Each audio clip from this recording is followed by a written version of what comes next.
Hello दोस्तों, आज हम करेंगे मैथ के महत्वपूर्ण प्रश्न को हल। इन प्रश्नों के अभ्यास के माध्यम से आप अपनी किसी भी परीक्षा की तैयारी को बेहतर कर सकते हो। आइए शुरू करते हैं आज का पहला प्रश्न।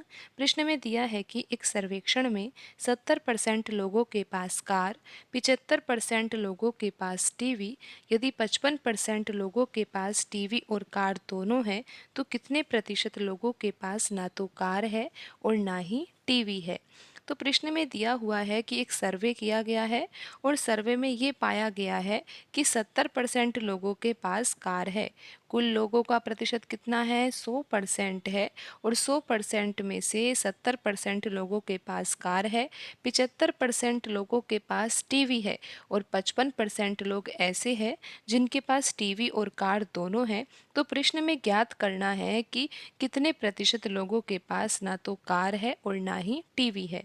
तो यहाँ पर हम एक व्रत बना लेते हैं।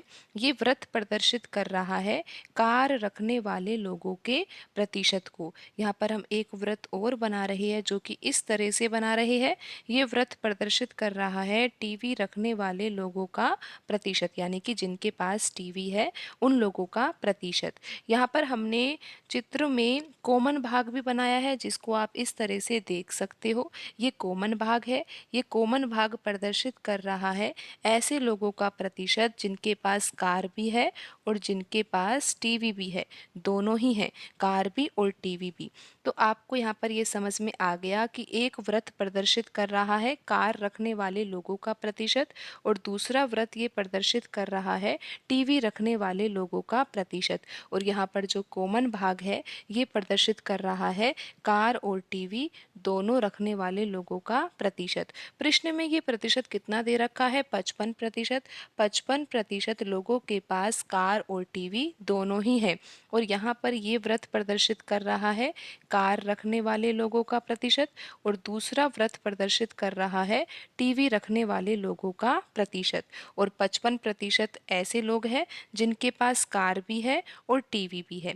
तो यहाँ पर आपको पता है कि प्रश्न में दिया हुआ है कि 70% लोगों के पास कार है, तो यहाँ पर ये व्रत कार का है, तो यहाँ पर 55 तो हमने लिख ही दिया है।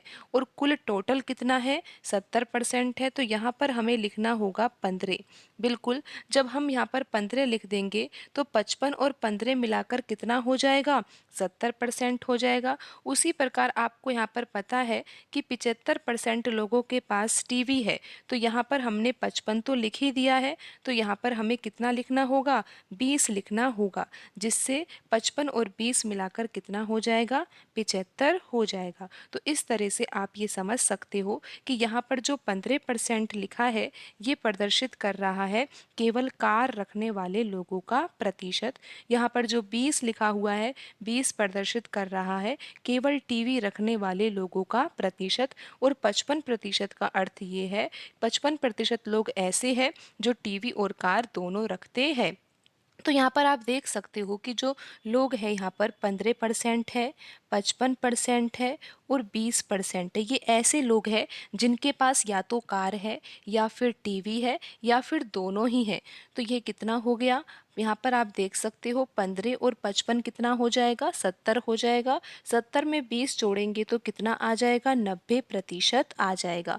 तो 90% लोग ऐसे हैं जिनके पास या तो कार है या फिर टीवी है या फिर कार और टीवी दोनों ही है। लेकिन कुल लोग तो कितने हैं? 100% है। बिल्कुल, 100% लोगों का ही तो सर्वे किया गया है जिसमें पाया गया था कि 70% लोगों के पास कार है, 75% लोगों के पास टीवी है और 55% लोगों के पास टीवी और कार दोनों हैं। और यहाँ पर हमने देखा कि 90% लोग ऐसे हैं जिनके पास या तो कार है।